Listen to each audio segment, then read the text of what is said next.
Hello everyone, welcome to IAS point. आज हम लोग यहाँ पे बात करने वाले हैं अंतर्राज्यीय विवाद के बारे में। ठीक है, तो जो संघवाद चल रहा था और मैंने आपको बताया भी था कि इस चैप्टर की इम्पोर्टेंस कितनी है, दैट मीन्स इस इम्पोर्टेंस कितनी है, वो आई होप कि आप समझ चुके होंगे। तो यहाँ पे आपको पूरी बुक अच्छे तरीके से पढ़नी है। तो इसमें हम संघवाद से या फेडरलिज्म से रिलेटेड बातें कर रहे थे। तो यहाँ पे हमने देखा था कि इसका जो संघवाद है ना, तो हमारे संविधान में कहीं भी इसका वर्णन नहीं किया गया है। तो इसलिए यहाँ पे बस ये अलग से लाया गया है। इसके बारे में हम सारी चीज़ें पहले से समझ चुके हैं कि कैसे क्या है। देन अब यहाँ पे बात करने वाले हैं कि कुछ अंतर्राज्यीय विवाद भी होते हैं। ठीक है, वो कैसे होते हैं। यहाँ पे क्या हुआ कि जहाँ एक और राज्य अधिक स्वायत्तता और आय के स्रोत पर अपनी हिस्सेदारी के सवाल पर केंद्र से विवाद की स्थिति में रहते हैं, वहीं क्या हुआ कि दूसरी ओर यदि हम देखें तो संघीय व्यवस्था में दो या दो से अधिक राज्यों में आपसी विवाद के भी अनेक उदाहरण हमें देखने को मिलते हैं। और यह सच है कि कानूनी विवाद में न्यायपालिका पंच की भूमिका निभाती है, लेकिन इन विवादों का स्वरूप मात्र कानूनी नहीं होता है और इन विवादों के राजनीतिक पहलू भी होते हैं। अतः इनका जो सर्वोत्तम समाधान केवल विचार विमर्श और पारस्परिक विश्वास के आधार पर ही हो सकता है। यहाँ पे हमने देखा कि जो हमारे यहाँ पे विवाद होते हैं बीच मतलब राज्यों में, ठीक है, आपसी विवाद होते हैं। जैसे अंतर्राज्यीय विवाद का मतलब यहाँ पे मैं यदि एग्जांपल दूं तो जैसे कावेरी नदी का विवाद चल रहा है, ठीक है, चंबल नदी का विवाद चल रहा है, यानी कि यूपी और एमपी के बीच में विवाद चल रहा है कि हम इसके जल को यहाँ से हमारे में ज़्यादा मिलना चाहिए या यूपी वाले बोल रहे हैं हमको मिलना चाहिए। कई सारी ऐसी रिवर है जहाँ पे विवाद चल रहा है, कई सारे ऐसे सेक्टर है जहाँ पे दो राज्यों के मध्य आपस में विवाद चलते रहते हैं। ठीक है, तो इसमें बताया गया है कि सुप्रीम कोर्ट जो है वो एक पंच की तो भूमिका निभा देता है कि यहाँ पे मतलब हमने पहले भी देखा कि जब भी यदि कभी विवाद होता है तो इसका विवाद का निपटारा आपका कहाँ किया जाता है, तो न्यायपालिका में होता है। ठीक है, लेकिन न्यायपालिका में होता तो है, तो वहाँ पे फिर तो मानने वाले जो होते हैं वो मानते हैं या नहीं मानते हैं, तो उन पर डिपेंड करता है। तो इसलिए इसमें बताया गया है कि यदि हमें इसका मतलब, क्योंकि राजनीतिक मुद्दा सबसे बड़ा इसमें मुद्दा होता है। ठीक है, हमने पहले भी देखा कि सेंटर और स्टेट में यदि विवाद की स्थिति बन रही है तो कहीं ना कहीं इसमें राजनीतिक मुद्दा एक बहुत बड़ा कारण है कि सेंटर पे किसी और पार्टी की सरकार है और स्टेट पे किसी और पार्टी की सरकार है, जहाँ पे तालमेल आपस में नहीं बैठा पाते हैं, तो विवाद बनता रहता है। तो इसमें भी क्या होगा कि ये पूरे राजनीतिक पहलू भी होते हैं और यहाँ पे हम एक बातचीत के द्वारा ही इस समझा सकते हैं या सुलह कर सकते हैं इस समस्या का, इसमें ये बताया गया है। उसके बाद हम आगे देखें, इसमें क्या बताया गया है कि आमतौर पर क्या होता है कि दो प्रकार के गंभीर विवाद पैदा होते हैं। कौन कौन से वो दो विवाद पैदा होते हैं, इसमें होता है कि एक यह है सीमा विवाद, यानी कि अपने अपने सीमा के लिए कि इतने से हमारा एरिया, इतने से हमारा एरिया है। और राज्य प्रायः क्या करते हैं, पड़ोसी राज्यों के भूभाग पर अपना दावा पेश करते हैं। यहाँ पे अभी शायद आज आपको बहुत और लग रहा हो कि ये मैडम क्या बता रही हैं या बुक में क्या लिखा हुआ है, तो जी नहीं, शायद आपको पता नहीं था, बाकी ये सब सही बता रहे हैं। ठीक है, कि अभी तक हमने सुना कि भारत और पाकिस्तान का विवाद हो रहा है सीमा को लेके कि इतना एरिया हमारा है, पाकिस्तान कह रहा है कि इतना एरिया हमारा है। तो यहाँ पे JNK का विवाद विवाद इधर से चल रहा है, पाकिस्तान कह रहा है कि ये एरिया हमारा है, हम कह रहे हैं कि ये एरिया हमारा है। यहाँ पे भारत और चीन का विवाद चल रहा, किसको लेके, जमीन को लेके चल रहा। हम कह रहे हैं कि CHN वाला एरिया हमारा है, वो कह रहे हैं नहीं हमारा है, हमारा इसमें विवाद चल रहा है। ठीक है, तो यहाँ से नेपाल के भी कुछ ऐसे आपने हाँ जो लुपियादुरा वगैरह का अभी हुआ था कि वो अपने मैप में दिखा रहे थे, तो इसमें भी विवाद आपका चलता है, किसका, सीमा को लेके ही चलता है। तो यहाँ पे क्या समस्याएं हमें देखने को मिल रही कि राज्यों के अंदर भी हमारा जो बाहर विवाद चल रहा है ना, यानी कि मान के चलिए कि घर में हमारा पड़ोसियों से तो विवाद चल ही रहा है, हमारा भाई भाई में भी झगड़ा चल रहा है। ठीक है, कि पड़ोसियों से तो हम लड़ रहे हैं कि पूरे हमारे पिताजी की संपत्ति पे ये अधिकार ना कर लें, लेकिन हम लड़ रहे हैं कि अब जो पिताजी की संपत्ति में से आधी संपत्ति हमें मिली है, तो उनमें से हमारे भाई साहब ना अधिकार कर ले, तो हम अंदर भी लड़ रहे हैं, बाहर भी लड़ रहे हैं।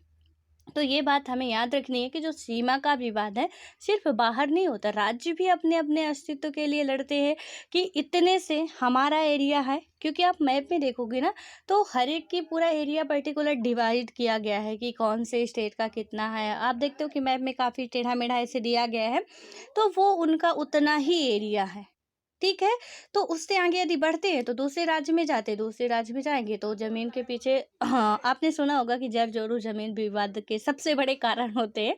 गांव वगैरह में ऐसा बोला जाता है कि जो जड़ हो गई, जोरू हो गई और जमीन हो गई, ठीक है। तो ये तीनों ही विवाद के कारण आपके बहुत तगड़े वाले बनते हैं। इसलिए यहाँ पे जो सीमा का विवाद आपको समझ में आया। एंड अब यहाँ पे बात करें, हम यहाँ यद्यपि क्या होता है कि राज्यों की सीमाओं का निर्धारण भाषाई आधार पर किया गया। अब सीमाओं का निर्धारण हमने अभी आपको जमीन के आधार पे बताया, ठीक है। लेकिन इसमें क्या होता है भाषाई आधार पे, कि इतने एरिया पे यदि इतने लोग बोलने वाले हैं, हिंदी बोलने वाले सिर्फ इतने में है, ठीक है।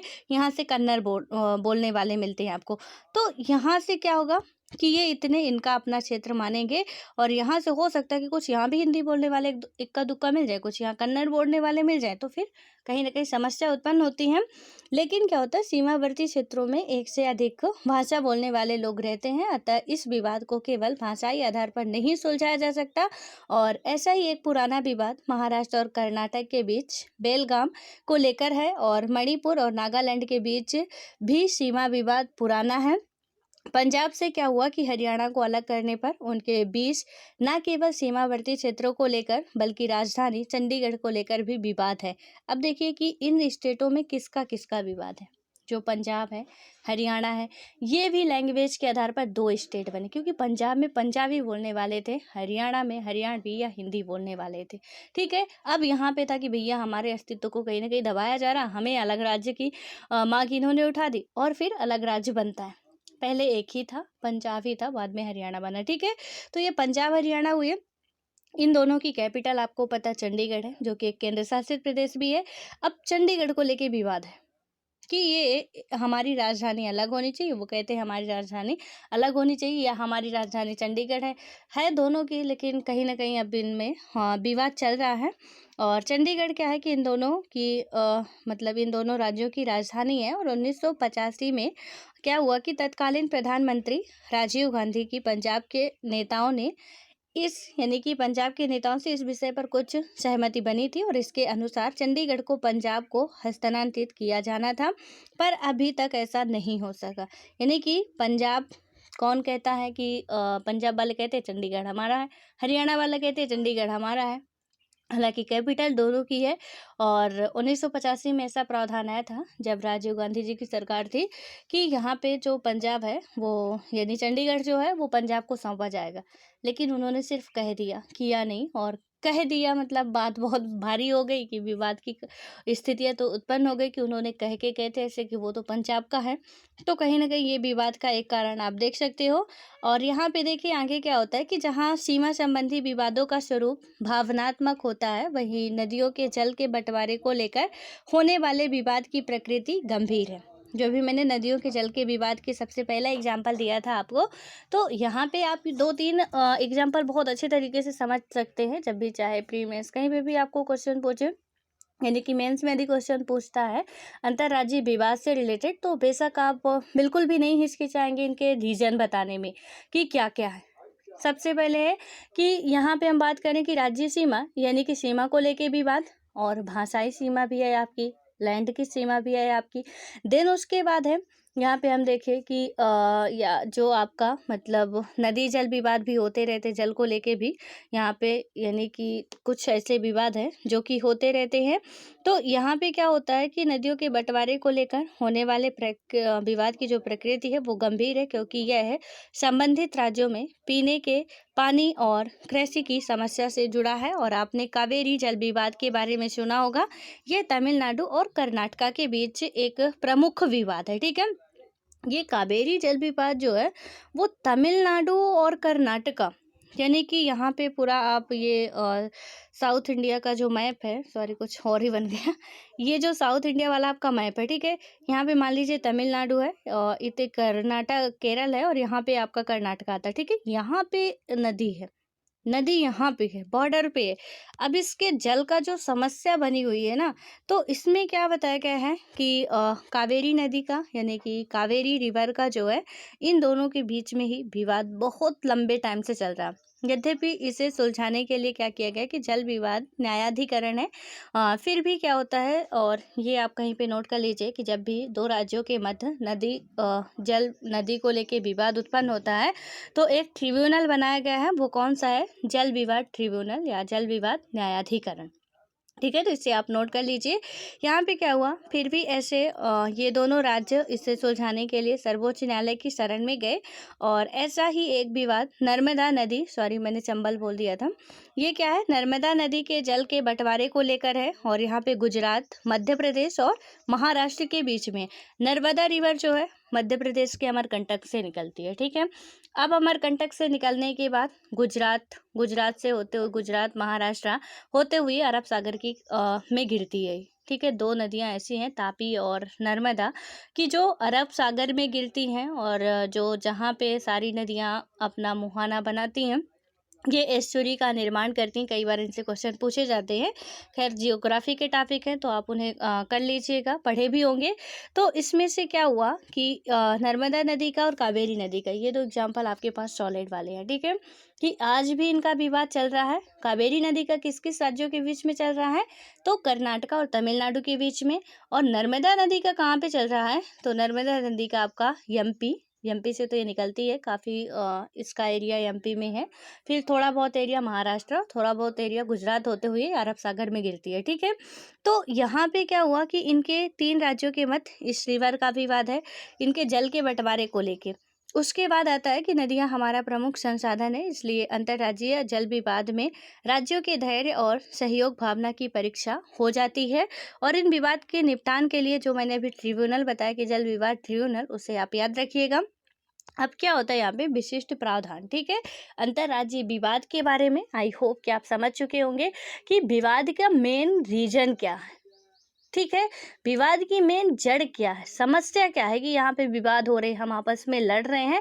तो वही मैंने जो सीधा सा आपको बताया कि हम पड़ोसियों से भी लड़ रहे हैं कि हमारे पापा जी की ज़मीन मत लो, भाई से लड़ रहे हैं कि भैया जितनी हमारी ज़मीन है तो उस पर तुम मत आओ, इसलिए हमारी लड़ाई हो रही है। क्योंकि एक पापा जी की जो ज़मीन है, तो ये यदि लेंगे तो पूरी के साथ चारों भाई की जाएगी। ठीक है, लेकिन अब यहाँ पे चारों को अलग अलग मिल गई, तो अब अलग अलग में ये आपस में लड़ रहे हैं कि हमारा ये ले रहा है, हमारा ये ले रहा है, थोड़ा सा हिस्सा ये कवर कर रहा है, अपने इधर दबा रहा, तो हम उसमें लड़ेंगे।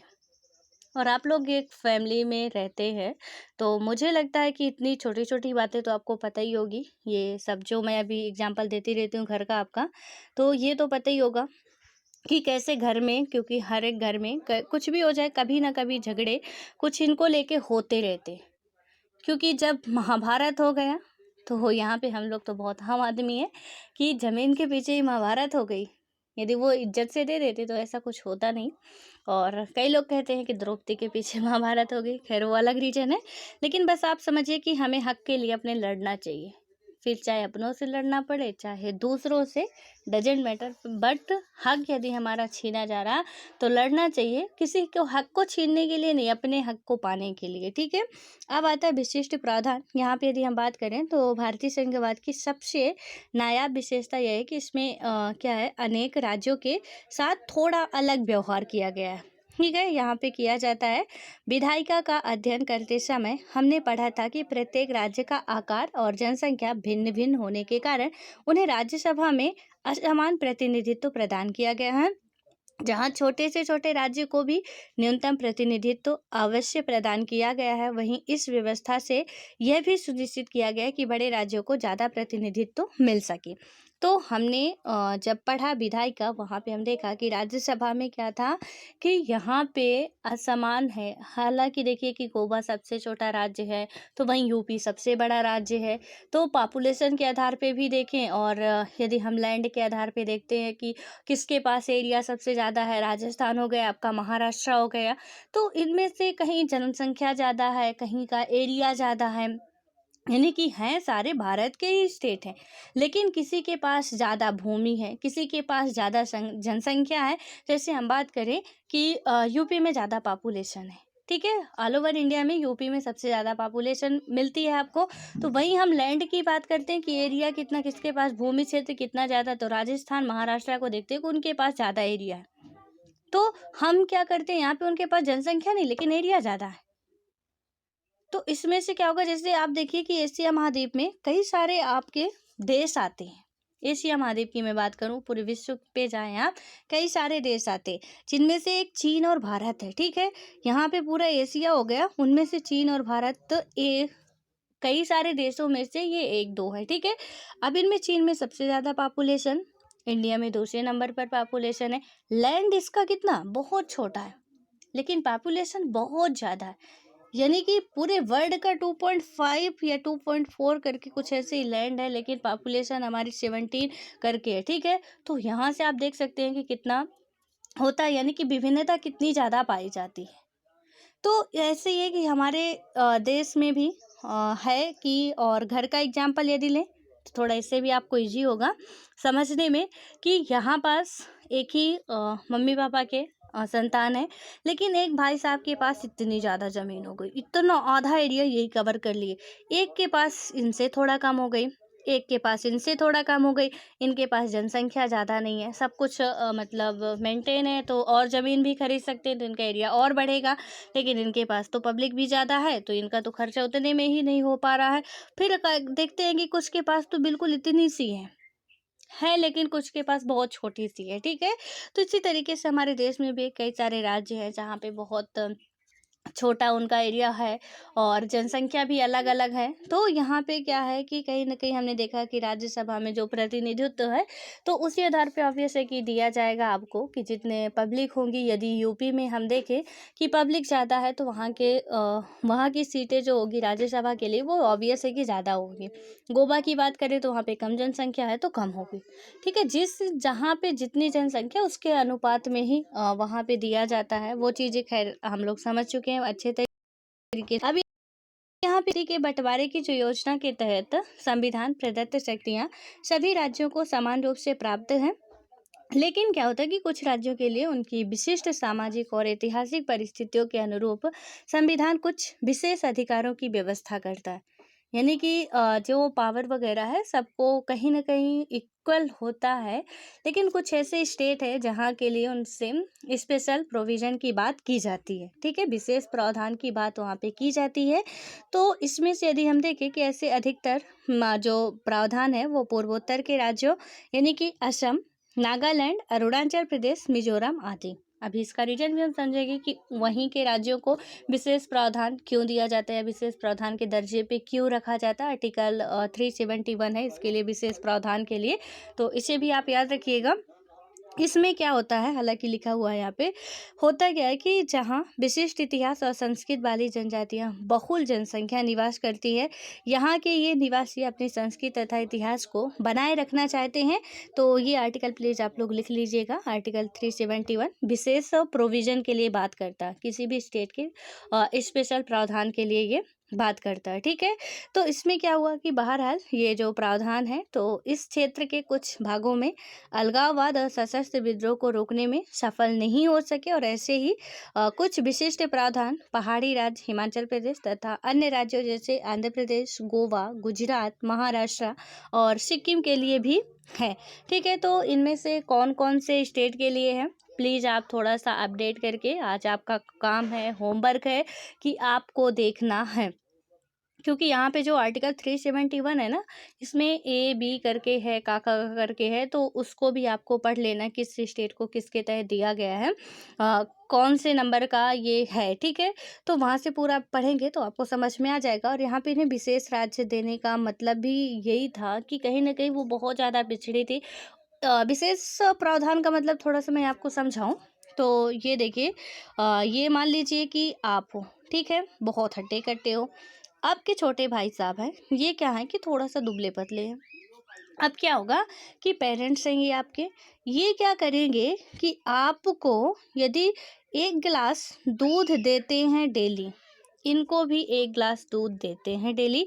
लेकिन इनमें अभी डॉक्टर कह रहे हैं कि यदि आप इनको 10 दिन नहीं देंगे दूध या आधी ग्लास इन्हें दूध देंगे, तो भी इन पे कोई इफ़ेक्ट नहीं पड़ने वाला, कुछ ख़ास इन पे असर नहीं पड़ने वाला है, ठीक है। लेकिन यदि आप इन्हें 1.5 गिलास दूध नहीं देते हैं, 1.5 से 2 ग्लास दूध, तो इनकी जान को खतरा है।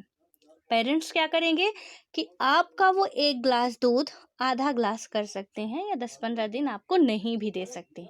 लेकिन इन्हें ज़रूरत है, इनको ज़रूरत है, ये छोटे वाले भाई साहब को ज़रूरत है कि इन्हें देना ही पड़ेगा 1.5 से 2 ग्लास दूध। तो आपके हिस्से की कटौती करके वो इन्हें बचाने के लिए देंगे।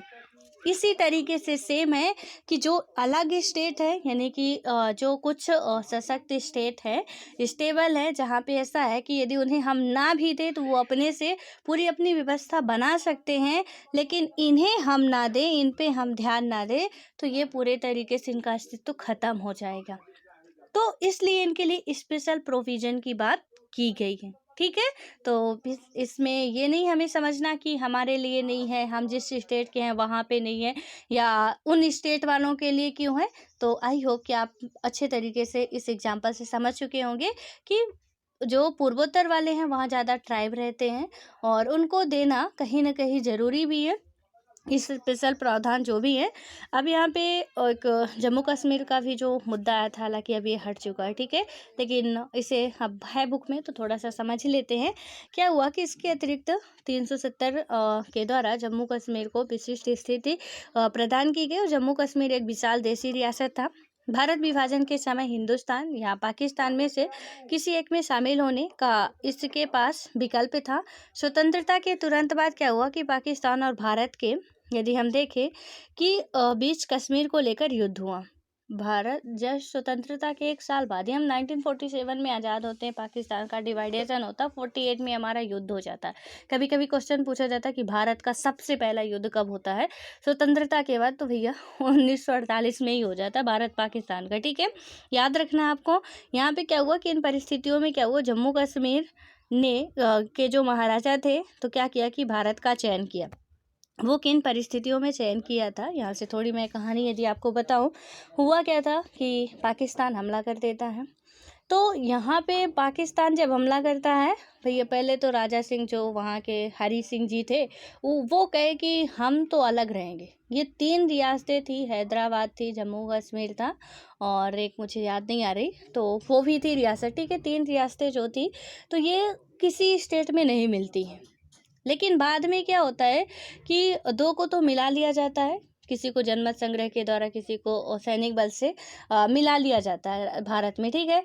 लेकिन जम्मू कश्मीर किसी तरीके से मिलने को तैयार नहीं होता। वो कहता हम स्वतंत्र रहेंगे। उसका आज तक अभी 2019 तक संविधान अलग था, ठीक है। अभी आर्टिकल 370 ख़त्म किया गया।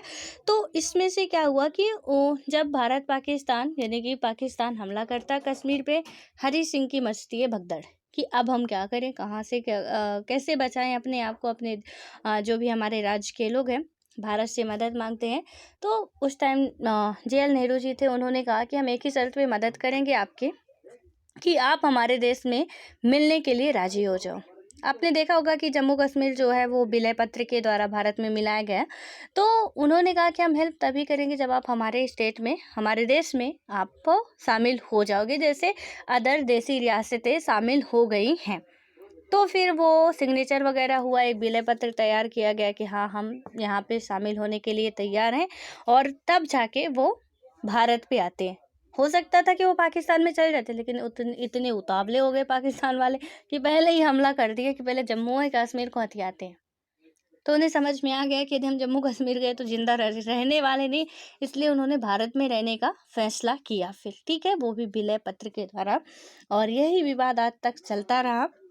अब यहाँ पे क्या होता है कि अधिकांश मुस्लिम बहुल राज्यों ने पाकिस्तान का चयन किया, पर जम्मू कश्मीर एक अपवाद था, और इस परिस्थिति में संविधान में उसे काफ़ी ज़्यादा स्वायत्तता प्रदान की गई। अनुच्छेद 370 के अनुसार केंद्रीय सूची और समवर्ती सूची के विषय पर संसद द्वारा कानून बनाने और उसे जम्मू कश्मीर में लागू करने के लिए इस राज्य की सहमति आवश्यक थी। यानी कि जो संसद द्वारा कानून बनाए जाते थे, केंद्र सूची के जितने विषय हैं, राज्य सूची के जितने विषय हैं, ठीक है। तो आज आपके लिए ये होमवर्क है, होमवर्क नहीं है, मतलब आपको मुझे बताना है कमेंट बॉक्स में कमेंट करके कि केंद्र सूची, राज्य सूची और समवर्ती सूची के 5-5 विषय लिख के बताने हैं कि केंद्र सूची में कितना कौन कौन से विषय हैं, राज्य सूची में कौन से विषय, समवर्ती सूची में कौन कौन से विषय, 5-5 लिखने, ज़्यादा नहीं लिखने हैं, ठीक है। तो आई होप कि आप लोग आंसर ज़रूर देंगे। तो इसमें क्या हुआ कि जो केंद्र सूची में विषय है उन पे जो भी कानून बनाए जाते हैं, समवर्ती सूची में जो विषय उन पे जो कानून बनाए जाते हैं, तो यदि जितने भी स्टेट है उनमें यदि कानून बने तो ऑलरेडी वो लागू करने ही पड़ेंगे। लेकिन जम्मू कश्मीर में यदि जम्मू कश्मीर वाले चाहें तो लागू करवाए, यदि ना चाहें तो लागू नहीं करवा सकते थे। इसमें से फिर उनमें कोई दबाव नहीं डाला जा सकता था, क्योंकि उन्हें क्या था कि विशेष राज्य का दर्जा मिला हुआ था आर्टिकल 370 के तहत। उसके बाद क्या हुआ कि व्यवहार में जम्मू कश्मीर को उतनी स्वायत्तता प्राप्त तो नहीं है, जिसका संकेत 370 आर्टिकल जो हमारा है 370 की भाषा में मिलता है। संविधान के अनुसार राष्ट्रपति को अधिकार है कि वह राज्य सरकार की सहमति से यह तय करे कि केंद्र सूची और समवर्ती सूची के कौन कौन से प्रावधान राज्य के लिए प्रभावी होंगे। राष्ट्रपति ने क्या किया कि जम्मू कश्मीर में सरकार की सहमति से अब तक 2 संवैधानिक आदेश जारी किए हैं, और जिनके अंतर्गत इन सूचियों में वर्णित अधिकतर शक्तियों को क्या हुआ राज्य में लागू किया जा सका है। परिणाम स्वरूप जम्मू कश्मीर का एक अलग संविधान और ध्वज जरूरी है। यहाँ पे क्या हुआ, जो मैंने भी बताया ना कि अभी तक 31 अक्टूबर 2019 तक जम्मू कश्मीर का सब कुछ सिस्टम अलग चलता था। किस आर्टिकल के तहत? आर्टिकल 370 के तहत, ठीक है। तो इसमें से क्या हुआ, और राष्ट्रपति के पास उतनी ही पावर होती थी कि जितने से वो मानते हैं तो ठीक है, नहीं मानते हैं तो फिर वो भी कुछ नहीं कर पाते थे। और उसके बाद देखें कि यहाँ पे जो है कि संघीय और समवर्ती सूची के विषयों पर राज्य के लिए कानून बनाने की संसदीय शक्तियों को अब पूरी तरह से स्वीकृति मिल गई है। इसके अतिरिक्त जम्मू कश्मीर और अन्य राज्यों में एक अंतर यह है कि राज्य की सहमति के बिना जम्मू कश्मीर में आंतरिक अशांति के आधार पर आपातकाल लागू नहीं किया जा सकता है। अन्य राज्यों और जम्मू कश्मीर में जो सबसे बड़ा अंतर था अभी है नहीं, ठीक है, वो खत्म हो चुका है। अब आर्टिकल 370 ही खत्म कर दिया गया, तब से समस्या की जड़ वही थी, उसे ही खत्म कर दिया गया। अब तो वो अलग अलग केंद्र शासित प्रदेश बन गए। हालांकि ये कभी अध्यादेश है, ये भी आपको याद रखना है कि अभी एक राज्य में फिर से उसी तरीके से राज्य बनाया जाएगा इसे। तो इसमें से क्या हुआ कि जहाँ पे यहाँ यदि अशांति हो रही है, आंतरिक अशांति की स्थिति है, तो भारत में यहाँ पे इनके पास पावर नहीं था कि ये जम्मू कश्मीर में आपातकाल लागू कर सकें। जबकि अदर स्टेट पे इनके पास, हमने कल ही देखा कि फिर राज्यपाल का वहाँ पे शासन नहीं चलेगा, राष्ट्रपति शासन वहाँ पे चलेगा, सेंट्रल गवर्नमेंट कानून बनाएगी। लेकिन यहाँ पे ऐसा कुछ नहीं था। यह जानना, मतलब कि यह बताना भी जरूरी है कि भारतीय संविधान के संशोधन अनुच्छेद 368 के तहत संशोधन की बात की जाती है ना, तो ये आर्टिकल आप लिख लीजिएगा। और क्या होता है कि राज्य सरकार की सहमति से ही जम्मू कश्मीर में लागू हो सकते हैं। और अनेक लोगों की मान्यता है कि संघीय व्यवस्था में शक्तियों को औपचारिक और समान विभाजन संघ की सभी इकाइयों यानी कि राज्यों पर समान रूप से लागू होना चाहिए। अतः जब भी ऐसे विशिष्ट प्रावधानों की व्यवस्था संविधान में की जाती है तो उसका कुछ विरोध भी होता है। इस बात की भी आशंका होती है, यानी कि शंका होती है कि ऐसे विशिष्ट प्रावधानों से उन क्षेत्रों में अलगाववादी प्रवृत्तियां मुखर हो सकती हैं। अतः इन विशिष्ट प्रावधानों को लेकर कुछ विवाद भी हैं। ऑब्वियस है कि जब आप स्पेशल प्रोविजन में इसे रख रहे हो, जम्मू कश्मीर को अदर राज्य भी कहते हैं, हमें भी चाहिए। क्यों? यहाँ पे क्या हुआ था ना, इनको एक तो इनका खुद का संविधान, इनका खुद का ध्वज, ऊपर से ना हम जितने भी लोग थे, जितने भी अदर स्टेट के, जम्मू कश्मीर को छोड़ के अदर स्टेट के जो भी लोग थे, वो तो ना जम्मू कश्मीर में जाके रह सकते थे, ना जम्मू कश्मीर में जाके ज़मीन खरीद सकते थे, ना अपना घर बना सकते थे, ना वहाँ शादी कर सकते थे। यानी कि बहुत ही ज़्यादा जम्मू कश्मीर जो है भारत का एक हिस्सा होते हुए भी हिस्सा ना के बराबर था। यहाँ की वो कोई बात माने तो ठीक है, स्वैच्छिक है, नहीं मानता तो भी उनकी मर्जी के अनुसार ही, इतना उन्हें अधिकार मिला हुआ था। तो आई होप कि आप ये समझ चुके हैं, लेकिन कहानी बिल्कुल पलट चुकी है। आर्टिकल 370 को पूरी तरीके से अब खत्म कर दिया गया है। 31 अक्टूबर 2019 की डेट आप याद रखिए कि उस दिन से जम्मू कश्मीर और लद्दाख एक अलग अलग केंद्र शासित प्रदेश के रूप में अस्तित्व में आ चुके हैं। जम्मू कश्मीर नाम का कोई अब राज्य नहीं रह गया। ठीक है, तो जिन्हें आज पहली बार जो शायद सुन रहे हों तो उनके लिए भी है ये बहुत बड़ी जानकारी है कि अब हमारे जो हम राज्य गिनते थे उनमें अब आपका जम्मू कश्मीर नहीं रह गया। जम्मू कश्मीर एक केंद्र शासित प्रदेश बन गया है और उसमें से एक लद्दाख भी अलग हुआ, वो भी एक केंद्र शासित प्रदेश है। अब यहाँ पे हम बात करते हैं निष्कर्ष। ओवरऑल पूरा संघवाद का कंक्लूजन जो निकल के आता है, संघवाद क्या है आपका, एक इंद्रधनुष की भांति होता है। इंद्रधनुष कैसा होता है आपका, सतरंगी होता है। अभी हमने बहुत सारे इसके डायमेंशन देखे संघवाद के, एक डायमेंशन नहीं देखा हमने। पूरा राज्य, पूरा राष्ट्रपति, राज्यपाल, सब कुछ देखा कैसे क्या होता है। तो ये इंद्रधनुषीय प्रकार का है, सिर्फ एक नहीं है, इसीलिए बताया गया है। ठीक है, तो यहाँ पे क्या बताया गया है कि संघवाद एक इंद्रधनुष की भांति है जहाँ प्रत्येक रंग का अलग अलग अस्तित्व है, लेकिन ये सभी रंग मिलकर एक सुंदर और सद्भावपूर्ण दृश्य उपस्थित करते हैं और संघीय व्यवस्था केंद्र और राज्यों के बीच संतुलन बनाए रखने का कठिन कार्य करती है।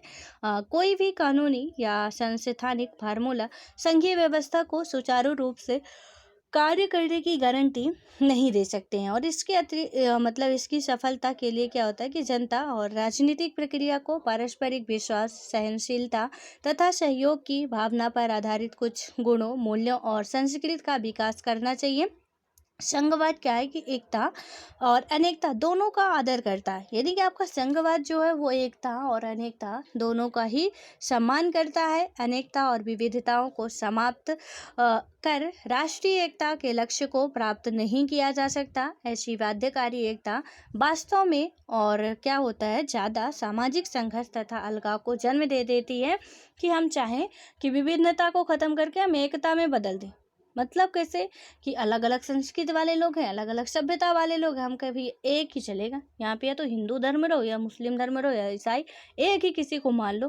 तो यदि हम ऐसा कर रहे हैं तो हम विवाद की स्थितियां उत्पन्न कर रहे हैं, ना कि संघवाद का हम निर्माण कर रहे हैं। आप अलग अलग रह के भी एक रहो तो यहाँ पे संघवाद है, लेकिन हम यहाँ पे यदि उनको एक करना चाहें कि नहीं आपको इसी धर्म में रहना है, एक में बांधने की हम कोशिश करें जबरदस्ती, तो पॉसिबल ही नहीं है, हम नहीं कर पाएंगे। मतलब विवाद की स्थितियां उत्पन्न होगी क्योंकि यहाँ पे कुछ कट्टर धार्मिक होते हैं। अब उनके खिलाफ यदि कुछ भी बोल दो ना, गला काटने को तैयार रहते और अपना गला कटवाने को भी तैयार रहते, लेकिन अपने धर्म के खिलाफ कुछ नहीं सुन सकते।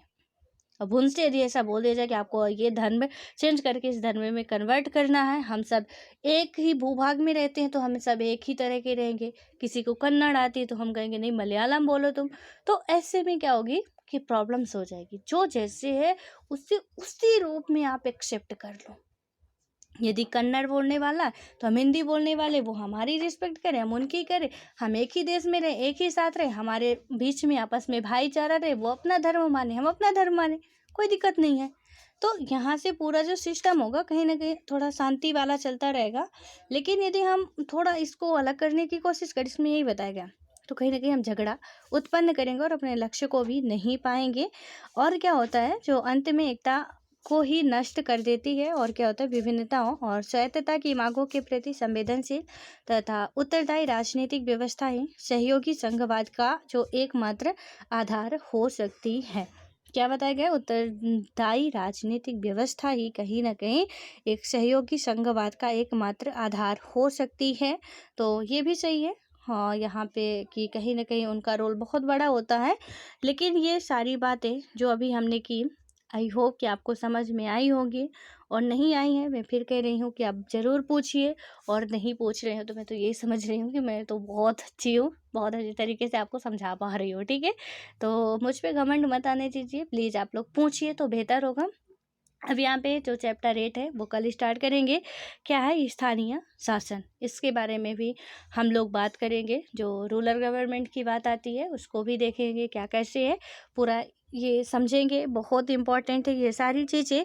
कल मैंने आपको एक मेंस का क्वेश्चन दिया था, तो आप में से जो भी उसे लिखे हों ठीक है। तो प्लीज़ आप यहाँ पे जो भी आप जिस भी ग्रुप में व्हाट्सएप ग्रुप में होंगे, तो जो भी आपके ग्रुप के एडमिन हो उन्हें पर्सनली भेज सकते हैं, बता दीजिएगा कि ज्योति मैम को सेंड कर दें, या तो आप अनिल सर को भेज सकते हैं, उनका नंबर आई होप कि सबके पास होगा, तो उन्हें भेज दिए दीजिए। तो वहाँ से हम लोग आपका आंसर चेक करके आपको बता देंगे। मैं ऐसे ही स्लाइड में जैसे बुक दिख रही है ना, आपकी कॉपी भी दिखेगी, इसी तरीके से मैं आपको वो दिखाऊंगी भी। तो यदि आप लोग लिखते हैं, प्लीज़ लिखने की कोशिश करिए। गलतियाँ होंगी, लेकिन गलतियों से ही आप सीखोगे। यदि आपसे गलतियाँ ना हो तो आप तो भगवान होगे, तो इसलिए भगवान नहीं बनना, मैं इंसान पे ही खुश रहना है। इसलिए गलतियाँ करिए, तब आप सीखेंगे। क्योंकि लिखने की कोशिश करिए। अब बहुत दिन हो गए, साल भर हो रहे हैं हम लोगों को पढ़ते पढ़ते, तो इतनी तो एबिलिटी आ जानी चाहिए कि हम लोग अब आंसर लिख सकते हैं, उसका फॉर्मेट तैयार कर सकते हैं। ठीक है, तो प्लीज़ लिखने की ज़रूर कोशिश करिएगा आप लोग। अब यहाँ पे है स्थानीय शासन, तो कल देखते हैं, फिर मिलते हैं कल नेक्स्ट वीडियो में।